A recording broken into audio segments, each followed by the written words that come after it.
Hello, ಪಕ್ಕಾ ರುಚಿ ರೆಸಿಪೀಸ್ಗೆ ಸ್ವಾಗತ. ನಾನು ನಿಮ್ಮ ಶಾಂತಲ. ಇವತ್ತಿನ ಪಕ್ಕಾ ರುಚಿಯಲ್ಲಿ ಸರಳವಾಗಿ ಸೌತೆಕಾಯಿ ಹಸಿ ಮಾಡ್ತಿದ್ದೀನಿ. ನಮ್ಮ ಮಲೆನಾಡು ಸೈಡಲ್ಲಿ ಊಟಕ್ಕೆ ಅನ್ನದ ಜೊತೆಯಲ್ಲಿ ಇದನ್ನ ಮಾಡ್ಕೊಳ್ತೀವಿ. ಇದಕ್ಕೆ ಒಂದು ಸೌತೆಕಾಯಿ ಸಿಪ್ಪೆ ತೆಗೆದು ಈ ತರ ಸಣ್ಣದಾಗಿ ಹೆಚ್ಚಿಟ್ಕೊಬೇಕು.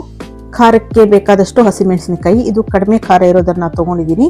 ಹಾಗೆ ಉಪ್ಪು, ಹಸಿ ಕಾಯಿ ತುರಿ, ಮೊಸರು, ಉದ್ದಿನಬೇಳೆ ಅರ್ಧ ಸ್ಪೂನು, ಕಡಲೆಬೇಳೆ ಅರ್ಧ ಸ್ಪೂನು, ಕರಿಬೇವು, ಸಾಸಿವೆ 1 ಸ್ಪೂನು, ಹಾಗೆ ಸ್ವಲ್ಪ ಅರಿಶಿನ ಹುಡಿ.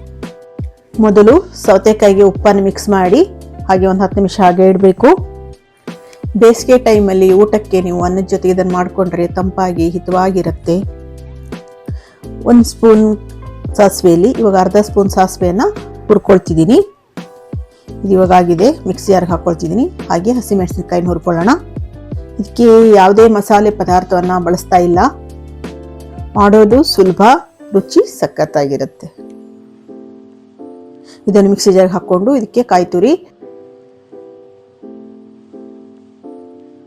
ಹಾಗೆ ಸ್ವಲ್ಪ ಅರಿಶಿನ ಪುಡಿ ಹಾಕ್ಬಿಟ್ಟು ನುಣ್ಣಗೆ ರುಬ್ಕೋಬೇಕು.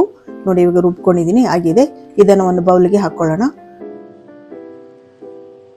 ಇದಕ್ಕೆ ನೀವು ಸ್ವಲ್ಪ ನೀರನ್ನು ಜಾಸ್ತಿ ಹಾಕೋಬಹುದು. ನಾನು ಸ್ವಲ್ಪ ನೀರು ಮಿಕ್ಸ್ ಮಾಡ್ತಾ ಇದ್ದೀನಿ. ಸ್ವಲ್ಪ ಗಟ್ಟಿ ಸ್ಥಿರತೆಯಲ್ಲಿ ಮಾಡ್ತಾ ಇದ್ದೀನಿ. ಈಗ ನೆನೆಸಿಟ್ಟಿದ್ವಲ್ಲ ಸೌತೆಕಾಯಿ, ಉಪ್ಪು ಮಿಕ್ಸ್ ಮಾಡಿ ಅದನ್ನು ಹಿಂಡ್ಬಿಟ್ಟು ಇದಕ್ಕೆ ಮಿಕ್ಸ್ ಮಾಡ್ಕೋಬೇಕು. ಹಾಗೆ ಇದಕ್ಕೆ ಅರ್ಧ ಕಪ್ ಮೊಸರನ್ನ ಮಿಕ್ಸ್ ಮಾಡಿ, ಇವಾಗ ಇದು ಮಿಕ್ಸ್ ಆಗಿದೆ. ಇದಕ್ಕೆ ಮತ್ತೆ ಉಪ್ಪಿನ ಅವಶ್ಯಕತೆ ಇಲ್ಲ. ನಾವು ಉಪ್ಪನ್ನು ನೆನೆಸಿರೋದ್ರಿಂದ ಮತ್ತೆ ಉಪ್ಪು ಹಾಕೋದು ಬೇಡ. ಈಗ ಇದಕ್ಕೊಂದು ಚಿಕ್ಕದಾಗಿ ಒಗ್ಗರಣೆ ಮಾಡ್ಕೊಳ್ಳೋಣ. 1 ಸ್ಪೂನ್ ಎಣ್ಣೆ ಹಾಕಿ ಅದಕ್ಕೆ ಅರ್ಧ ಸ್ಪೂನ್ ಸಾಸಿವೆ,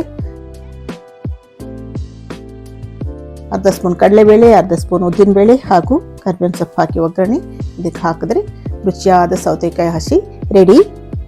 ಒಂದು ಸೌತೆಕಾಯಿ ಇದ್ದರೆ ಪಟ್ಟ ಅಂತ ಇದನ್ನು ಮಾಡ್ಕೋಬಹುದು. ನೋಡಿ, ಇದು ರೆಡಿಯಾಗಿದೆ. ನೀವು ಮಾಡ್ಕೊಳ್ಳಿ ಮನೇಲಿ. ಹೇಗಿತ್ತು ಅಂತ ಕಮೆಂಟಲ್ಲಿ ತಿಳಿಸಿ. ಲೈಕ್ ಮಾಡಿ, ಶೇರ್ ಮಾಡಿ, ಸಬ್ಸ್ಕ್ರೈಬ್ ಮಾಡಿ. Thank you.